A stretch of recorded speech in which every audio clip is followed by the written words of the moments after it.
You are listening to KC Sports Network, proudly presented by Emprise Bank, your partner in possible. What is up? Welcome into the new and improved Outside the Trenches here on KC Sports Network. I am now your new host, Tucker Franklin. I got to give a shout out to Holiday Distillery and folks at Five Farms Irish Cream Liqueur. It's incredible, good stuff. Make sure to go check them out. As always, I'm joined by Nick Leckey.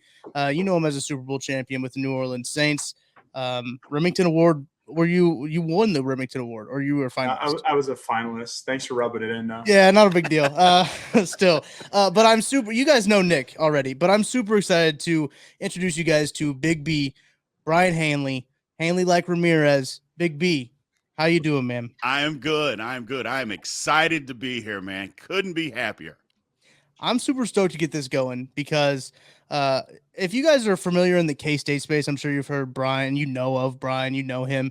But we're kind of shifting the focus of the show a little bit to be more of a league-wide focus show. We're going to talk more what's going on in football as a whole with the NFL. Might touch into some college a little bit too. Both you guys K-State guys. So you guys got that tie there.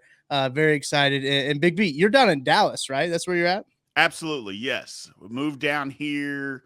It'll be 12 years, July 1st. I lived in Kansas City for 12 years before that. So, like I said, I'm super excited. It'd be good because my wife is a die-hard Chiefs fan. Just absolute die-hard Chiefs fan. So, I'm looking forward to it. Love it. Nick, you're down in that Dallas area. You know that area well. Yeah. I'm from Grapevine, so born and raised, and live in Kansas City now. So I think we did a trade. We did a trade. We did. Did a city swap. We did a city swap. That was good. I like that. Lots of connections going on here. All of us now. I didn't play it at quite the level that you guys did, but I played offensive line back in the day. Very offensive line heavy focused podcast. So we're gonna have that perspective going on here on the new and improved Outside the Trenches. BJ is taking a step back from the on-camera stuff. I know we kind of had a podcast talking about that at KCSN Update a little bit ago. He's going to focus more on the business stuff. He is firing himself is what he wanted me to tell everybody. And Big B stepping up in his place. Super excited. I was actually on Big B's podcast the other day, about a week ago, right? We talking some Chiefs. Yeah. Yeah, it was a good time. Real good time. And that's when I said, you know what? This is it right here. We're going to bring him on the show. But so we're going to focus a little bit more league-wide, as I mentioned. So we're going to do that on today's episode. But, Nick, before we get started, it's been a while since we've done a podcast together. How have you been? How's life? How are things? I have zero complaints. I have absolutely zero complaints. Summertime, just been chilling, hanging with the family. It's been nice. You know, I always wish we were more European as Americans, where it's like we just designate one of the summer months to be like, listen, you know what? Let's just take a reset, right? Let's just take the whole month off. You know, maybe a couple of emails a day, something like that. And let's just chill. Like, let's get back to basics. Like, let's get true family time. Go hang out with your buddies. Do your activities. You know, just get it in. Because all I need is a month. You know, I get so jealous of my kids when they have 3 months off, and I'm like, I miss that. And from NFL days too, I miss January, right, where you just had not a damn thing to do, and once your season was done. So yeah, that's what I miss. Yeah, I do. Like, I wish that there was just a set month. Like, what is it like in Japan? They don't work for like the whole month of June or something like that. There's 1 month where they just like don't work at all, and like you can't ask them to do anything. They just don't do it. Jealous, man. And it's accepted. It's just accepted. Yeah, right. That's the main thing. Yeah, exactly. You go back to your job after taking a month off. You did that at your job. Right. But my feeling though with that, I would feel like I would be so far behind after taking the month off. I feel like it would take me a month to just catch up and get back into the groove of things. Because I would be, once I go on vacation mode, I am in vacation mode. I don't do anything with that. I am out. I am completely out. It would take me a month to get caught back up, but yeah, it is what it is. I do like that concept, though. It's a work in progress. Let's put a pin in that one, right? As they say. It's a work in progress. We're going to try to solve all the world's problems on this podcast. Let's start with that one. Absolutely. 100%. That's a good one. I'm excited to start with that one. But I wanted to kind of start this podcast. We're not going to be in too incredible. It's June, right? We're recording this on June 20th. You're probably listening to this podcast on June 21st when it comes out. there's not a lot going on in the NFL calendar, not a lot going on in the NFL schedule right now. So there's not a ton going on to talk about what's next for the Chiefs, because it seems like we're kind of feeding a fed horse at that point with what all we've talked about here. But I've never heard that term, Tucker. I've never heard that term. Well, is that did you make that PC? Is that the Gen Z coming out in you right there? My Gen Z, yeah, it's my Gen Z. No, so this is kind of funny. A couple of years ago, PETA came out with like a list of like redone phrases. Yeah, and I started to say it like ironically, right, to make a joke out of like PETA like beating a dead horse. They were upset about that, so they wanted to say feeding a fed horse. But now it's just come into my like everyday vernacular because I started making fun of it so much that it's just like what I say now. But yeah, no, PETA tried to flip the script on a lot of these things, and it worked with me on like inadvertently it worked. Low key got you, Tucker, 100%. Lame, but so I want to talk about with you guys kind of the headlines, the storylines, what's going on in the NFL that's kind of caught your attention the most. I mean, there's been a lot of stuff going on this offseason. It's been kind of a crazy offseason. Big B, do you want to start with what kind of caught your attention the most this offseason? Well, for me, I know a lot of people are talking Aaron Rodgers going to the Jets, getting away from Green Bay after so many years. But to me, I think the biggest storyline is going to be Lamar Jackson. Can they get over the hump with adding the weapons that they have added on offense? Their defense is already good. They just got to stay healthy, which is tough playing football. But I think the biggest storyline for me this year is, can Lamar Jackson take the next step? Because a lot of people talk about him and that, he won an MVP, but he's been hurt the last couple of years, and they haven't really won in the playoffs. They won one playoff game, and as good as you want to be in the regular season, and I would never take that away from anybody, but at the end of the day, quarterbacks, their reputation and their names get made on what you do in the playoffs, whether it's right or wrong. And I think Lamar Jackson's got to take a step forward, because at least the organization has shown this year that they are trying to give him enough to be successful, where in years past you could say, hey man, the Ravens aren't even trying to help him. Well, this year they're helping him. So now he got his money, he's got his weapons. He really doesn't have an excuse to not succeed if he's going to be the guy that everybody thinks that he is. Yeah, I like that. I like the XT guy breaking off with the AFC North, right? trying to get some love. Trying to get some love out there. I love that. Hey, you should have said, let's crown their ass, to put that jinx on them. I see the terrible towel in the background for those of you listening. I'm new. I'm trying to be politically correct. I'm new. I will get into it. Trust me. I'm the new guy, though. I'm the new guy. Hey, listen, I'll follow that same vein. And I'll say, what's Pittsburgh going to do? Is your boy Kenny, is he the real deal? That's the main thing. Because it's like, if I'm in the AFC, like I'm trying to get like Aaron Rodgers coming to the Jets. I mean, does the NFC have anything? Do they have any weapons? Like, is this going to be one of those ones where like the Rams sneak in and, win a Super Bowl, like when they're like the 10th seed, essentially? What's going on in the NFC? Like, is there anything? Is there any movement over there? Is there anything? Is it still got a pulse? I mean, if you just look at the quarterbacks alone, I mean, how many are there that are any good? I'm like, I can't even tell you five. Yeah, you can't get there. You can't get there. And it's just like, okay, there's some good teams. I mean, San Francisco is a good football team. They have a great roster. That's right. You're scared of that team if you play O-line. Yes. Yes. Yeah. Look, everybody was on Purdy's back, and I'm like, look, I'm a Kansas State guy. I watched him play 4 years at Iowa State. I watched it. Don't tell me how good this guy is. I don't want to hear it. He's got a great roster where he doesn't have to do a lot, and he never played from behind. If you're an NFL, at least quality quarterback, you can do that. But when you're down 10 at the middle of the third quarter, what can you do? We watched Purdy do that. We watched him at Iowa State, and it didn't work out too well. He tried. He definitely tried. I don't think he's just not as handsome as Jimmy G was, So I think that was the main thing that was holding him down. especially out there. It's just difficult. It's really difficult. Yeah, but to me, it's just gonna be one of those deals where God dang, you're building a team, and it's like the AFC is just absolutely stacked. Yeah. Right? You look at every team is just getting so much better, and it's like, man, like, can the NFC give up some playoff spots to the AFC? Like, would that could we do? Is that a thing? Right? Is that a thing? It's like they need to a wild card, like they'd have everybody in a bunch and just take the best teams out this year. Because the NFC, you're right, Nick. The NFC, I think, is going to end up. Somebody's going to end up in the Super Bowl that we're going to be scratching our head like, how did that happen? Yeah. So. Cowboys. Ooh. No, so I was actually, I'm sure you love that in Dallas. No. I know a lot of people. If you're a Cowboys fan. Yeah.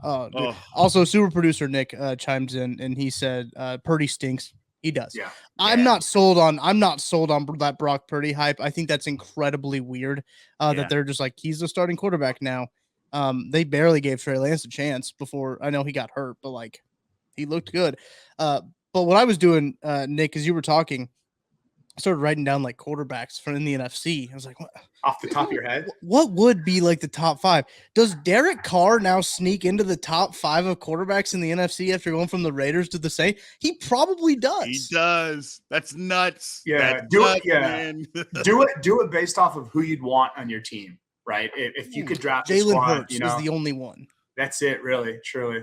Yeah. Because and then you go to like Cousins and Prescott. Yep. I'm like, I don't know if I'm starting my team with those guys, man. I just don't know. Not even close. Not even close. It's just so bad. I think, and the thing with Philly though is like they had like 2 plays in the Super Bowl, and like that's really all they tried to go to route wise, concepts wise, and probably the all-time greatest quarterback sneak game of all time. Oh my God! Oh my goodness! I've never seen any Nick, former O-line guy. I've literally never seen anything like that in my entire life. That is amazing. That is amazing. And they're getting like 4 yards every time they do it. I'm like, my goodness, what is going on here? They must like practice it. Like they must take 2 periods and just practice just quarterback sake with that. Just do it. A whole middle drill of nothing but QB sneaks. Unbelievable. Insane. You look at the script. You look at the 8-play script, middle drill. Oh, quarterbacks. Oh, 4 times. Okay, good. Yeah, and you're like confident with it. You're like, oh yeah, we're gonna get this. Yeah. We're gonna win. We're gonna win this drill. Wild, man. That is wild. So like Justin Fields is probably a top 5 NFC quarterback, wouldn't you say? So like it's probably, I think Jalen Hurts. Fields might be close. Fields is a really interesting case this year. Do you want him leading your team in the fourth quarter? I don't know if does he have the experience to really? Are you going to put the ball in his hands? Are you going to? Yeah, I don't know. He had some, like I've said this, I think, I don't remember what podcast I've said this on, but he had some like Shohei Ohtani type stats of like, he would set these records that haven't been done before, but then the Bears would lose by 3 scores. And then, but it's just like, that's incredibly weird.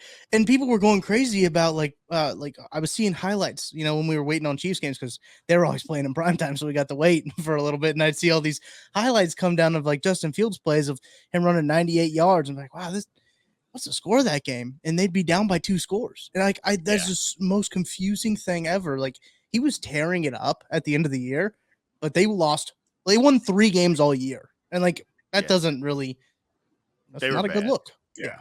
And his records, the things that he was doing, it was all rushing. Right. And I'm like, that's great, but you're not going to be able to make a living for very, very long just rushing as a quarterback. That usually doesn't turn out too well. It's been proved time and time again that you're not going to. And listen, any Bears stats are null and void November, December. Once they were eliminated from playoffs, that's garbage time. There's no stress. You're getting a noon game. You know when exactly to book your vacation for January 8th, whenever the season's done. Yeah, exactly. So any stats there? No. And the coaches know they're fired. So they're just throwing shit out the window. Like, oh, let's run this. I don't know. I've seen this, I've seen, Nick Saban do this. So let's borrow that one or something like that. So yeah, exactly. Yeah. You have to null and void it. You really do. Sticking with the quarterbacks, Brien, I want to go back to your point about like Lamar Jackson. Yep. I can remember when the Ravens were the team that the Chiefs had to beat. Like it was like the Ravens, that was the team that they had to beat to win the AFC. Then it became the Buffalo Bills. And then it became the Cincinnati Bengals. So the Chiefs are outlasting all these teams, but a healthy Lamar, and we've seen this a lot with the Chiefs in their defense, they struggle with rushing quarterbacks. Now they don't play the Ravens this season.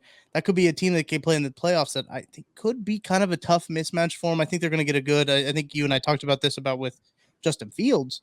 They're going to get a good taste of that with Justin Fields, but that's very early on in the season. I don't know if they really see, I mean, they'll see Jalen Hurts later on in the season, but it's going to be interesting to see how that Ravens team is. They are putting these bodies around him. They are putting some good guys out there. Odell, that contract kind of disrupted the whole wide receiver market for the Chiefs specifically too, because they were reportedly in on DeAndre Hopkins to make a trade. They had the financials figured out. Then that deal came out and DeAndre Hopkins said, "Oh wait, he's making that money. I want to make that money." And the Chiefs said, "We cannot give you that money." So very interesting to see what the Ravens do this year with Lamar. This is probably an all or nothing year for them. Yeah, I mean, they got a new offensive coordinator too, so it's going to be more pass-centric, supposedly. That's what they're saying. They're going to throw the ball down the field. I mean, Lamar, look, I grew up in Louisville. I've been a diehard Louisville fan my whole life, even though I went to K-State. That's another story for another day. But the issue with Lamar, and we can all say it was throwing outside the numbers to receivers. Part of it was they didn't have good receivers. Another part of it was he wasn't accurate. So throwing outside the numbers. Well, you're not going to have that excuse with the guys that they have coming in there now. So it's put up or shut up, like I mentioned before. If Lamar's as good as everybody, well, I shouldn't say everybody, as a lot of people think that he is, then he'll be able to take the next step. And I don't think they're going to he's going to run less, but he's still got that threat. I mean, the guy is still a phenomenal athlete. So that is still going to be there. So if he can figure that part out, it's going to be difficult for everybody, not just the Chiefs, for everybody. I mean, heck, I'm a Steeler fan. Nick, Tucker, when's the last time you've heard of a quarterback being the fourth best quarterback in that division and your team's makes the playoff, not just making the playoff, that they're even any good? That's the kind of stress that I'm dealing with. So is that I don't even know if they're going to be good. Yeah, and we got to play them twice. So I don't know, man. I really think that this could be a year either Lamar Jackson challenges Mahomes to win the MVP or Lamar Jackson falls on his face. I don't know that there's going to be a whole lot of in between. I really don't. No, it's so true. And I love your comment about touch passing. You know, being able to throw those sideline fades.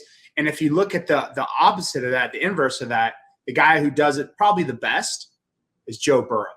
Absolutely. Like, honestly, in my mind, that dude, like, because it's like, you see someone on the Jamar Chase on the sideline, and, man, you do those touch passes because you're getting one-on-one situations, right? Yep. And then you're getting either a PI or you're getting a 70-yard touchdown.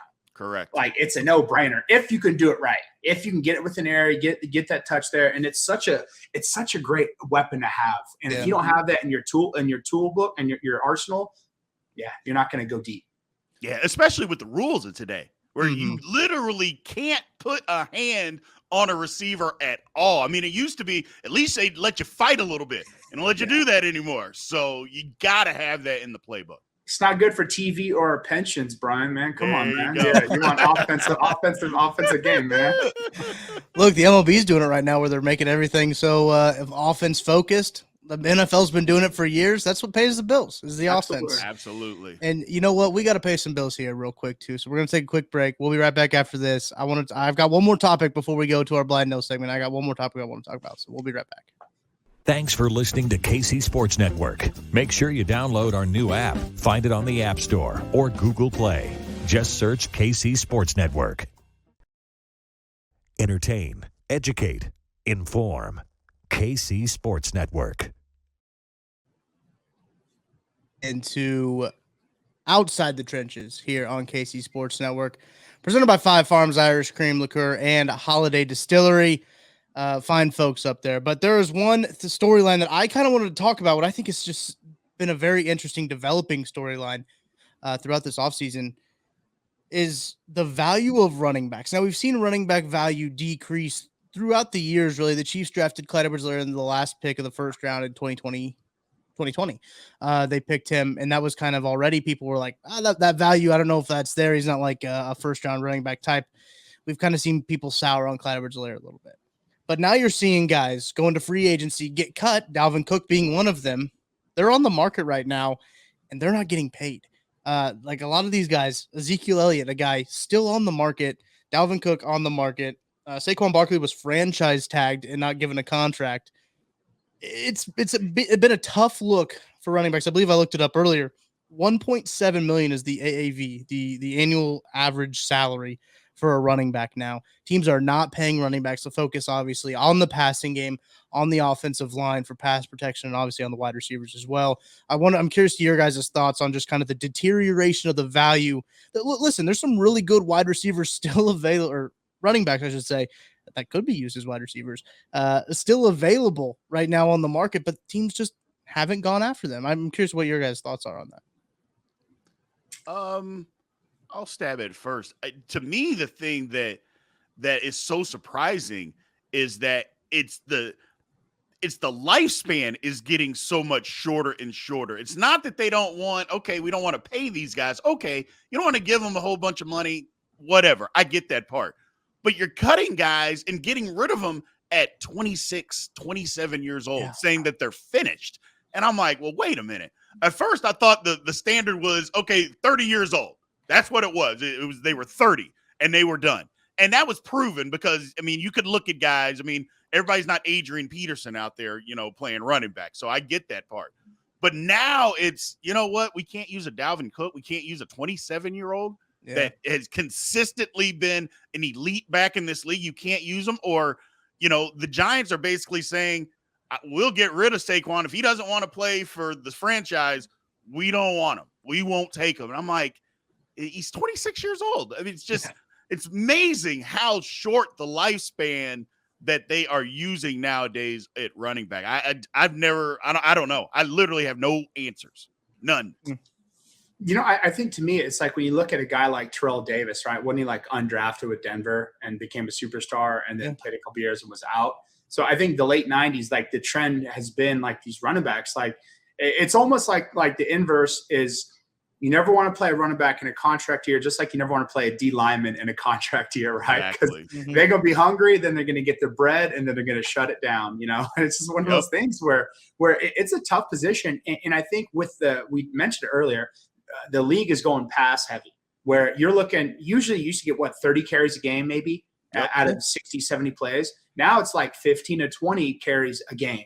And that's divided by two guys. And if you look at the Chiefs specifically, but now it's running back by committee. And look at the Cowboys. They did where they had Pollard and Ezekiel Elliott, right? And Pollard's that dude, by the way. He's legit. I'm building a case for the Cowboys to win the Super Bowl this year. Like right now, I might have just talked myself into it. Are they hyping themselves up down there in Dallas, Brian? Is the Dallas 1,000,000%. 1,000,000%. No, they're not. They're not going to qualify for the playoffs then. Exactly. But no, so I think it's one of the things. I think if you can look at like it's a copycat league, and the Chiefs, have they had a marquee running back for these past run? Right. I mean, not since Jamal. No, they haven't had. I mean, they've had a lot of undrafted guys too. That's where they've made their bread. But I mean, Pacheco was a 7th rounder, but Deneric Prince right now, a guy who's getting a lot of buzz, a guy out of Tulsa. He's out of Tulsa. There's a Tulane running back too. I get them confused with because they're both T schools.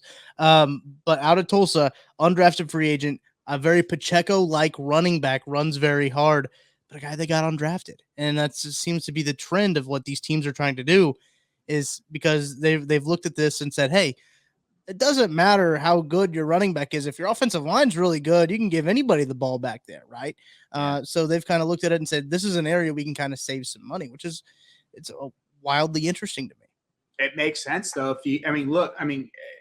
Brian, you can see it. You see a young, hungry running back, right? You're like, all right, this dude can play as long as you do some pass protection, and as long as he holds onto the ball and can catch it. That's what they're looking at now. Absolutely. That's been the trend. And you're right, Nick. Away are the days of giving this guy 30 carries a game. They're just not going to do that. I don't know if I necessarily like it, but it's the way that it is. Things, kind of change. It's like you said, it's a copycat league. But as long as the rules are the way that they are, I think you have to go this route. I mean, it's not fair. I guess we say it's not fair. We may not like it, but, it's the way of the world. And if you can get a quarterback and you can get your offensive line going, then a running back, it just is what it is, man. The position is just – you need a good guy, but it's just not as valuable as what it used to be. Jerick McKinnon came back and he's making like $1 million this year, I think, and had like 9 receiving touchdowns for the Chiefs last year. So, I mean, that's a guy who's been incredibly valuable for the Chiefs. I don't really know if he did say he had one other team interested in him, but he didn't disclose what team it was. But I think he's more valuable to the Chiefs than he is, a lot of other teams. But as you mentioned, Nick, it's by committee now. You look at the Chiefs, they're going to carry 3-4 running backs onto this team. They're not going to have a fullback this year, so they're going to carry more running backs because that's a position of attrition. I believe I looked at this is one of my favorite stats that I stumbled across on Twitter, and I re-looked it up to kind of figure it out.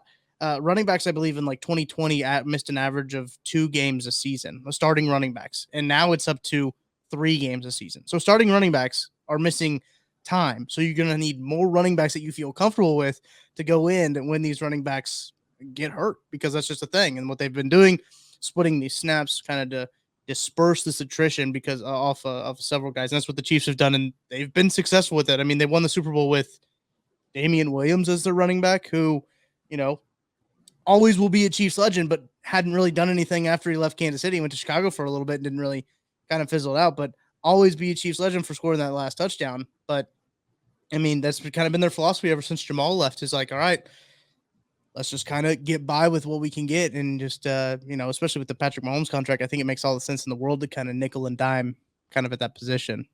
That's when you could do it at. It is. Who are the top running backs? If you go across the league, who do you have? Like, who are guys? You got Pollard in Dallas. Right off the bat. McCaffrey in San Francisco. I mean, Saquon Barkley. Yeah.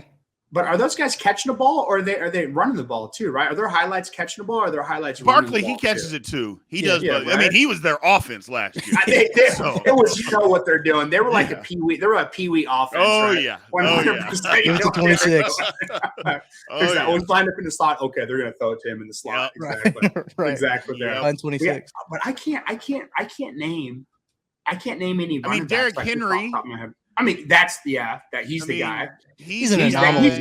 He is an anomaly. He's a one of one. Correct. I mean, there's other guys. I mean, you can look around. I mean, like Atlanta had 1,000-yard running back, but they loved him so much they took a guy at 8 in the draft. So, I mean, you know what I'm saying? I mean, it's so crazy. It's just like, what is going on? I mean, Breece Hall at the Jets, he's good, and Kenneth Walker in Seattle.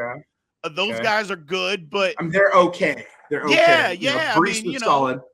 It just, we'll see. It's just, there's not this bell cow guy that you just say, you know what, we're giving it to him 30 times. It's just not the way offenses work anymore, man. It's just not. They're evolving. It's like you're going to be the unicorn now if you just run a pro set and go underneath center. Right? Exactly. Like, whoa, this is going to be weird. We don't know what to do here. Defenses won't even know what to do. They have no idea. I don't know what do I fill the fullback as a linebacker? Like what am I doing? What's the exactly read? So you tell me you got to come out of nickel defense. Right. Get another linebacker on the field. What is this? What? That's weird. Yeah. No, it's an incredibly interesting development that I'm kind of keeping an eye on because the Dalvin Cook situation, he didn't have his best year of his career last year, but as you mentioned, Brien, he's still young. Like it's a very odd. They're trying to get younger at that position, maybe try to save a little bit more money. But the fact that he wasn't immediately snatched up too is that's telling. Yeah, it is telling. It is telling about the mindset of the league. Was he with Minnesota last year? Yeah. I mean, he's still got some good things. That would be a great pickup. That would be a great pickup because you know what? He's a hard runner with confidence. I'd pay him if I was a GM right now. Absolutely. That would be amazing. And guess what? I don't think playing in Minnesota, which it was the worst 12-win team ever. Just however many they won was ridiculous. So he would be a great pickup because you can't look at whoever the Chiefs got from Kadarius Toney. Yeah, from the Giants, right? I mean, he's got that mentality where he's a hard runner. When Dalvin's a Florida State guy too, right? Yeah, I think. Mm-hmm. Man, so he played down in Tallahassee. Man, shoot, that's a great pickup. That's a solid pickup, and he's a tough ass runner too. He was a Jimbo Fisher Knoll, I'm pretty sure. So like was he Jameis Winston too? Is he that? No, he ain't that old, is he? I don't think he's that old. No, I don't think so. I would love to be in the huddle with those pep talks, man. Listen. There's something about I love Jameis Winston. I have always loved Jameis Winston. I don't know why. It's just he's just so goofy and like he's so confident, and I just love. And he's always so honest in all of his interviews. I love it. I do. He's a great core. He's a great leader. Eating W's, eating W's in the huddle. my favorite Jameis Winston story is he was suspended for yelling explicitives in the student union for a game I think it was a game. He was suspended and he still dressed out because he thought Jimbo Fisher was going to forget and play him anyway. That was wild. I remember that story. That was wild.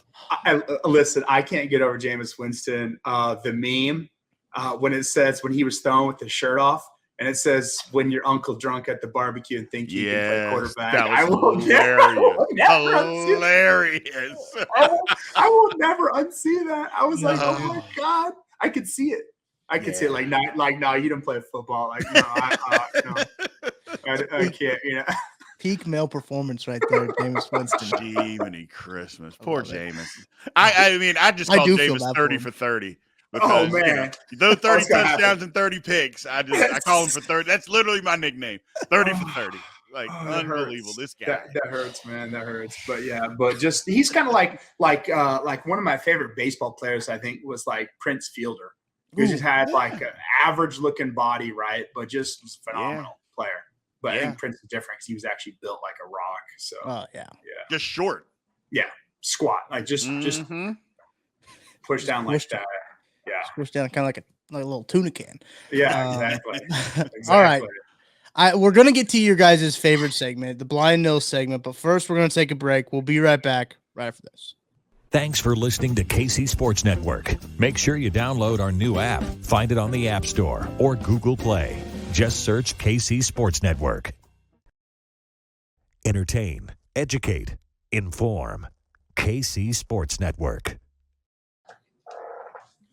Thank y'all for sticking with us here at KC Sports Network. This is Outside the Trenches with myself, Tucker Franklin, Nick Leckey, and Big B, Brien Hanley here. Now, this is Big B's first time as a blind nil. I'm super excited. I've explained it to him.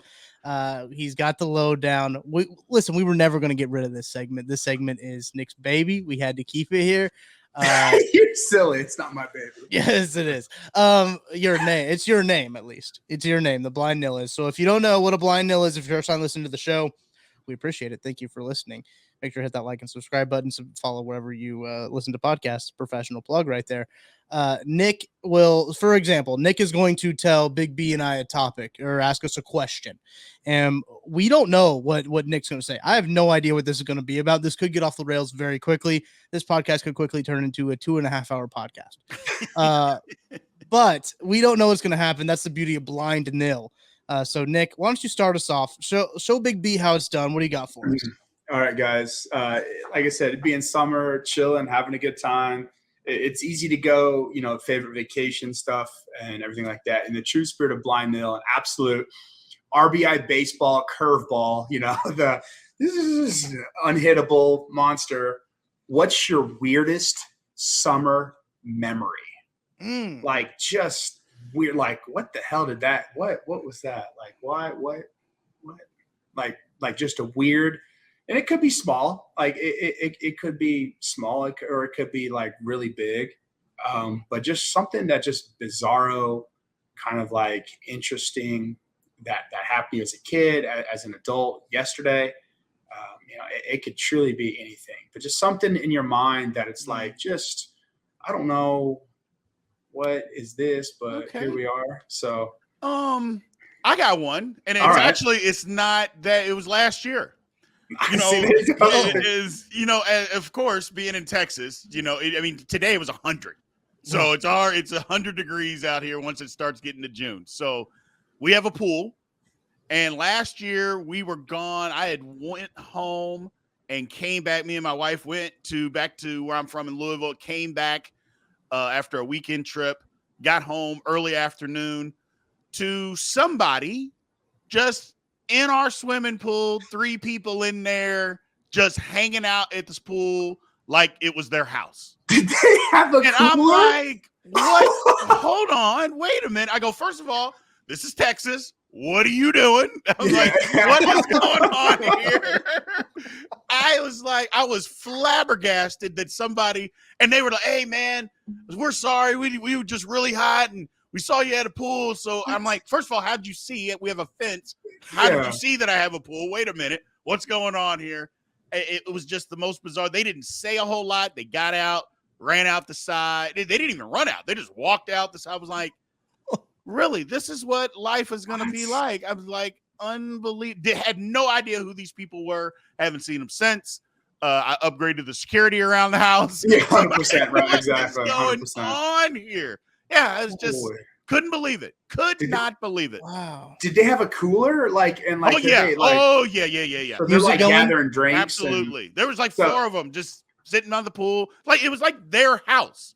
And they were just sitting there, and I'm like, I'm sorry, I'll let you what is going on here? It was the most bizarre thing that I've ever witnessed in my adult lifehood as far as summertime. Now, there's other stories. We can get into that. That's a different time. But freak my wife out. I'm like, just stay in the house. I'll handle it. Is unbelievable.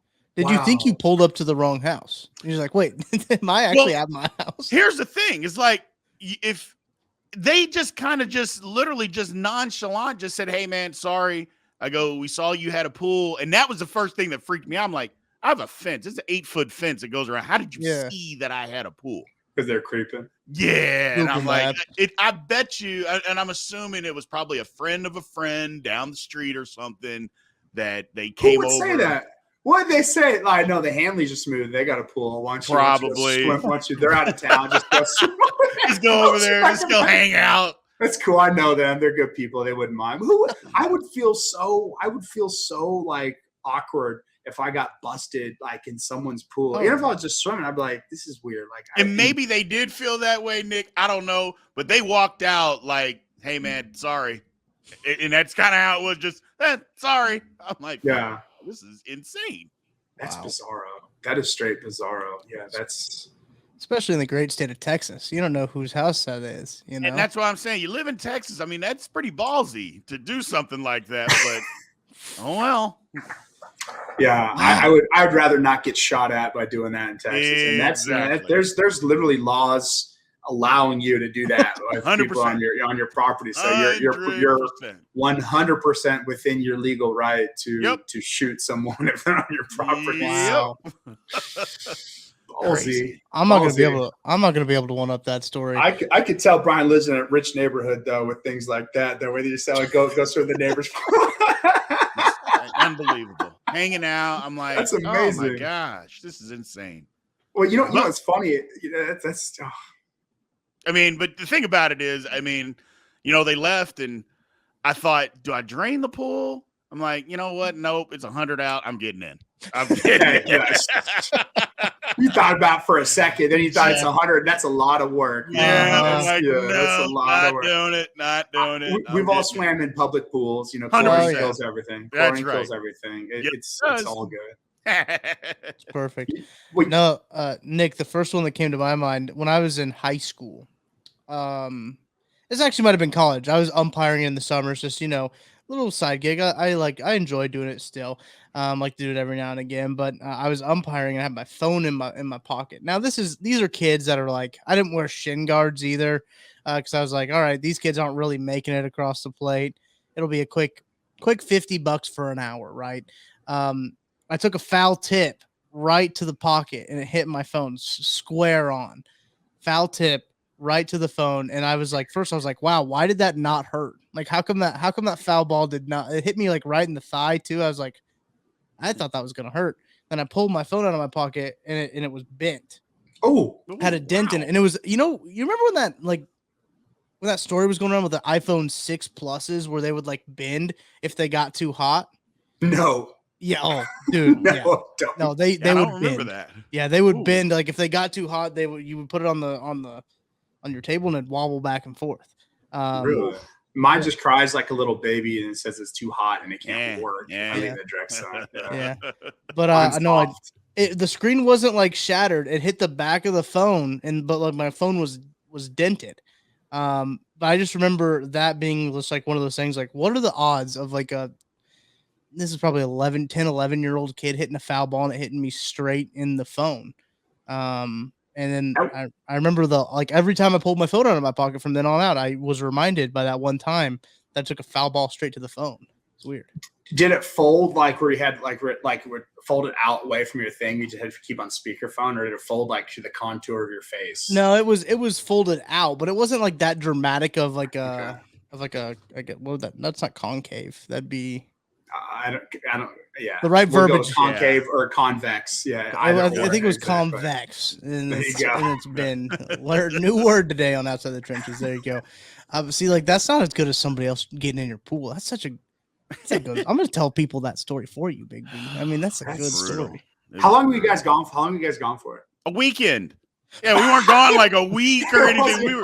We left on Friday, came back on Sunday. Insane. Which leads me to believe they had been in my pool from the time we left on Friday. They'd come every day until we got back. I know that happened. They were casual. They had the chairs realigned how they liked it, everything like that. Yeah. Oh man, they said it. They redecorated. They brought in some different whatever. That's funny. Well, it's funny. So mine is also pool related, just because I'm a water baby, and so my sister and I, growing up in Grapevine, my mom would ship us up to Waco or down to Waco, and we'd be in my aunt's pool. And there was a deep end in my aunt's pool. And sometimes these think they're like sharks in there. So I can never like turn my back like on the deep end because I have to look out for a shark. You're an irrational 8-year-old, right? For sure. So we're swimming and I'm in the shallow end and I've got my back to the deep end. And my sister goes, oh my gosh. And a rat swam out of the gutter thingy, like the little pool trap, right at me. And I was like, I freaked out so bad. Like my uncle had to come in. He got the like the thingy, the net, the skimmer. Mm-hmm.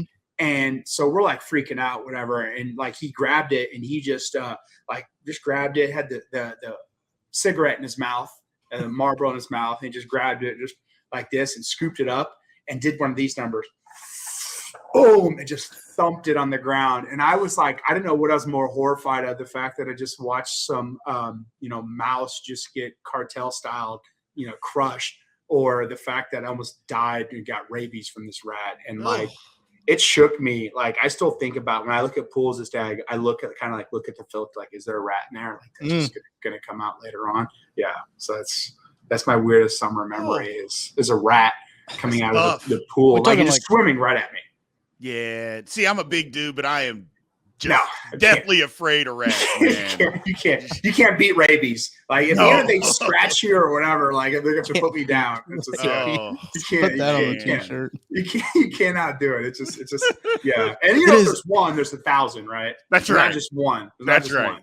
Rabies are undefeated. Like they have a 100% success rate. I've seen Old Yeller. I know what happens when you get rabies, so I don't want to get put down. No, that wouldn't be good. That is not. Are we talking like Subway rat, like New York rat, like not Master that Splinter? Big. I mean, to me, like, if honestly, it was probably not that big. If it had been that, I probably would never jump in a pool for the rest of my life. Just seriously, Master Splinter. We're done with pools. We're done with pools forever. I hear you. After that one, but I don't think I got in the water the next day. I remember as a kid, right? I mean, that's all you had in my aunt's house was a pool and a yard. Yeah. And it's like, that's all you needed. I was literally all you needed. Mm-hmm. Yeah. But I'd have been terrified too, man. Oh. Yeah. Yeah. It's just bad. It's just so bad. It is. All right. Well, let's get to I'll go next with my blind note. We'll wrap up with Big B's, but mine is football related. Sorry to throw a damper on the parade. But I've got a Chiefs question for you guys because the Chiefs have spent some time revamping the trenches. Really, this is outside the trenches. We love line talk here. And the defensive line specifically, Frank Clark does go to Denver, signs like a contract up to $7 million. Shout out Frank Clark for getting that money because I don't think he would have got that in Kansas City.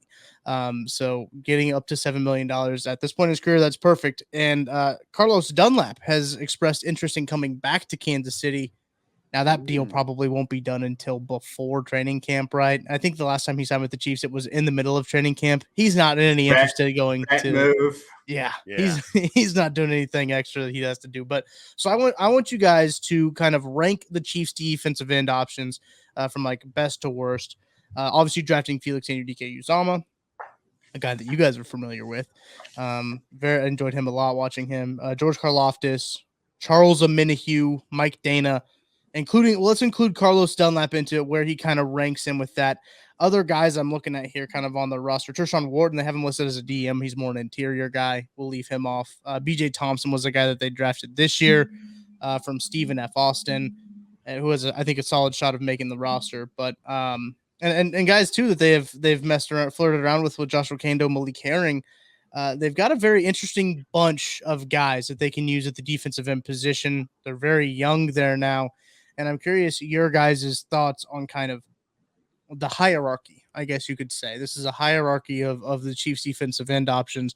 I can go first to give you guys a little bit of time to think about this, because I obviously did. As if you're watching this on YouTube, you're seeing them go to the list. They're writing it down right now. I gave them no heads up on what I was going to ask here.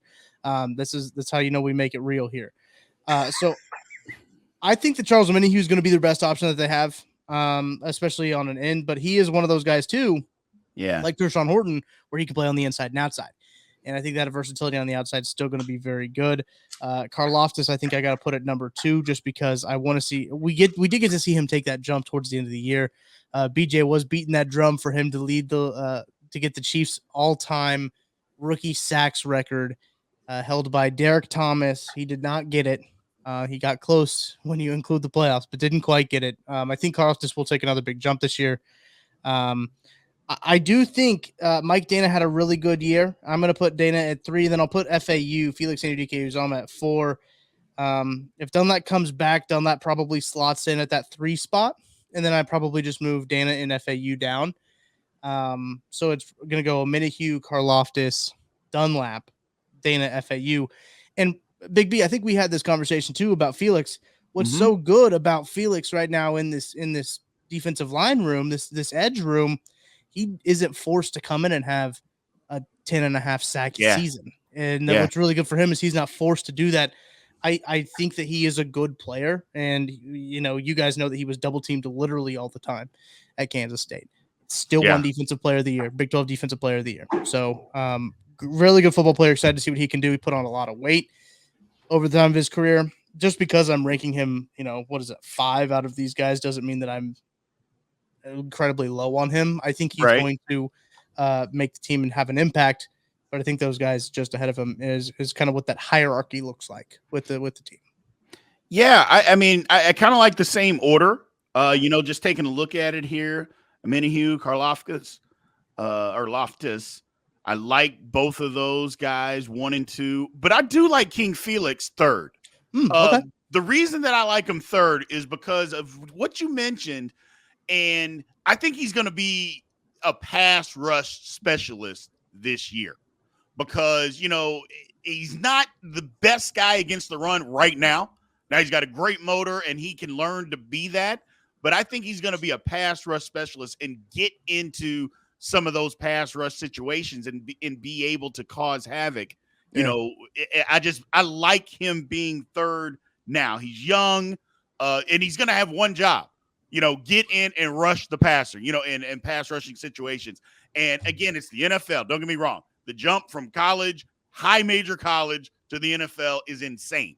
However, when you're constantly being double teamed in a scheme of 3-3-5, where they got 2 guys, sometimes maybe even 3 to block you, that can become frustrating. And now that's not going to happen. He's going to be one-on-one blocked all the time.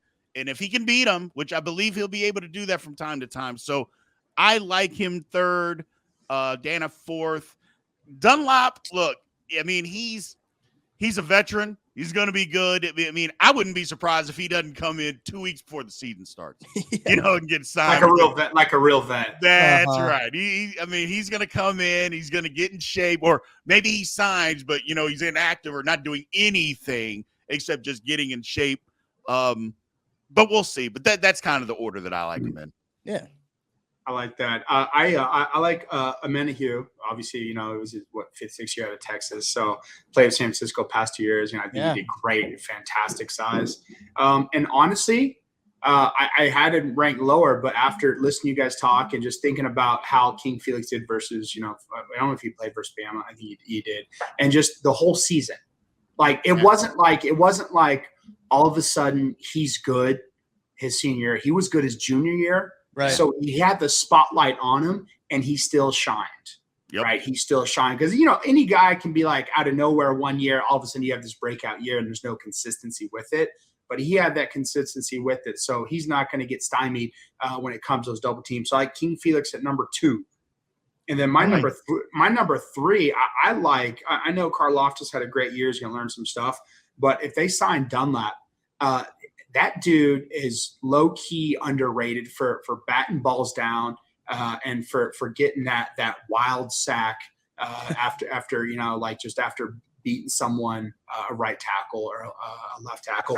And Dunlap is just one of those players. He kind of frightens you because he'll just show up at the right. He'll show up at the right time when you need it, and he'll be that guy who can stop a run. And just overall, he's a 3. And then Karlaftis 4, and then Mike Dennis stepped up. So he's number 5, but that's why I got it. So Amenahue, King Felix, Dunlap, Karlaftis, Dana. That's what I like. Gotcha. I like it. We're Dunlap all different. is so long. That's the thing. His arms are so long. That guy. Water polo. Playing water polo. Yeah. It's wild. It's unreal. And that can give people fits. Absolutely. That can absolutely give people, if like a guy like me, if he's like reaching out me, I'm like, I can't even touch him, and he's probably got his arms on my chest. Exactly. Like, I don't know what to do here. I don't know how to combat this. Exactly. He looks like a poorly drawn stick figure. Is how he's right. built. Exactly. It really is. The way his proportions are. But all right, Big B, take us home. What do you got? Well, mine, I couldn't think. I'm the new guy. I'm the new guy. So I couldn't get it figured out. So what I decided is kind of a question, sports media question. After Shannon Sharp retired or whatever, is leaving Undisputed. He retired? I don't think he retired. He just left the show. Do you think that Skip Bayless needs to just retire? Because my opinion is, I think it's time for Skip to go. Go ahead, Nick. Go ahead. No, Tucker, you go. I'll wait. Well, I think we've seen this with a lot of these talking heads, and I don't watch a whole lot of it. I like to, keep up with, what's going on, but I don't like to watch all those.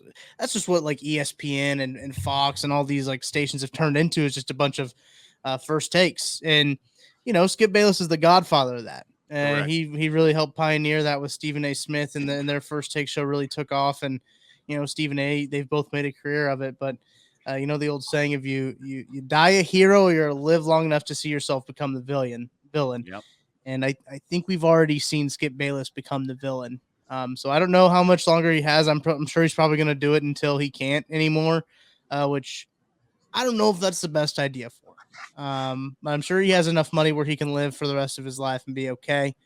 But who knows? Maybe he has to do it for work. Maybe he's in a situation where he has to. I think he should kind of hang it up, but I don't know if that's what he wants his lasting legacy to be, is kind of picking on Shannon Sharp for a Pro Football Hall of Famer telling him he doesn't know what he's talking about, and just kind of driving him away. I don't know if that's what he wants his lasting legacy to be.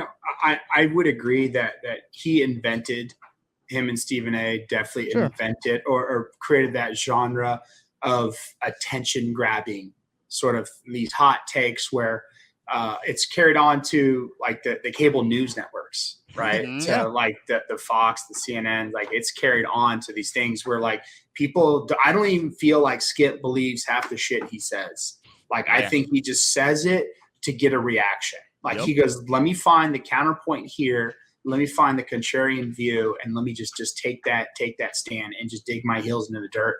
And should he go?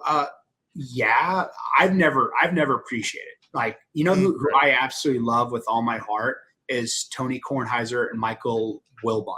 100%. Those guys are the greatest, and we have gotten so far away from that. And it's a damn shame, because it's like guys who watch the games, do their research, have solid points, probably are real journalists. Not trying to get clickbaity headlines or trying to get your attention on Twitter, you know? And it's like that's why I love those two guys. Like, those two guys to me are who I want to be. Yeah. Right. Like, with that. Cause it's like, and honestly, since it's the copycat thing now and everyone's doing this counterpoint, first takes, you know, Skip, it's tired. It's absolutely tired. Yeah. You know, you get, every time he talks, there's going to be something flamboyant, boisterous, nonsensical, yelling, loud noises, and I'm over it. But I've been over it for a minute. But the man's bulletproof for some reason. Yeah, I mean, weird. My thing, and you're right, Nick, it's tired. And I think people in general are just getting tired of that. The whole hot take thing. It was really cool for a minute. And don't get me wrong, people still do it. You know, it's still everywhere. But I think people are getting so turned off because they're like, look, man, just talk to us real. Just say something real. We're fine. We don't have to agree, but at least say something believable. You can't continuously say LeBron James isn't a very good basketball player. I mean, okay. It's sooner or later, people are just going to tune you out and say, shut up. You know, it's just, and it's that kind of stuff that it's just like, come on, man, just talk to us real. Again, we're not going to agree on everything. We don't have to agree on everything. But if you just talk to us like a normal person, tell us what you think and why, we'll either agree or disagree and move on. But don't, you know, sugarcoat, not necessarily sugarcoat it, but don't BS us about some nonsense and act like we're all stupid and talk to us like we're stupid. I think that's where I agree with you, Nick. People are just fed up, and I've been fed up for a while. I watched because I liked Shannon Sharpe. Yeah. He even got into a little bit of it too, you know, the whole thing. And I guess it was Skip's show, and Skip ran the deal. And so he had to kind of fall in line. I think that's one of the reasons why he left, is because, like, look, I'm over that. I'm done with that. I need to do something different. And I think there's a different space now for people to be able to have opinions, have people on, and not have to do the clickbaity, you know, just to get people to tune in. You can get people to tune in if you just talk to them and you're real about it. Exactly. Just like we're doing here on this show right now today. There you go. There we go. It's as real as it gets right here. I really like Shannon Sharpe. I do. I love like where he stands on a lot of things, and the Club Shay Shay that he does, where he sits down, which is like, I think that is all very real. And that's kind of the more of the stuff that you want guys sitting down, talking man to man. His conversation with Deion Sanders he had when he took the Colorado job was just like it's like two guys who were buddies sitting down, catching up. Like, that's what people want to hear, right? And like, absolutely, obviously that's what we try to do here, right? Like, we try to be a little more conversational. We try to be relaxed, talk some ball, but we want to be like hanging out with your buddies. That's what we want to be like. And I think that's what people really want, is just like, you're part of the conversation. You're hanging out. We're hanging out with you. And that's just what we try to do. Absolutely. I love it. That. All right. I think that's a good note to end on then. We kept it under an hour, fellas. Good work. That might not be the case. Once we get into the season, we got more to talk about, but listen, it's June. It's the late part of June and we were already going an hour. That's a good sign. I think that's a good sign, fellas, but, we'll be back when there is some more stuff to talk about. Probably at the beginning of August, we'll get a little bit more consistent with Outside the Trenches here, but we appreciate you sticking with us. Make sure you hit that like and subscribe button. If you did enjoy the show, we really do appreciate you listening, and follow wherever you get your podcasts. So I'm Tucker Franklin from Nick Leckey, Big B, Brien Hanley. Thank you for listening to Outside the Trenches. We'll catch you. Thanks for watching this production of KC Sports Network, the fastest growing sports media network in Kansas City. Check out these videos that feature our team of more than 15 former players, insiders, and analysts, bringing you the best Chiefs coverage you can find. Entertain, educate, inform. KC Sports Network.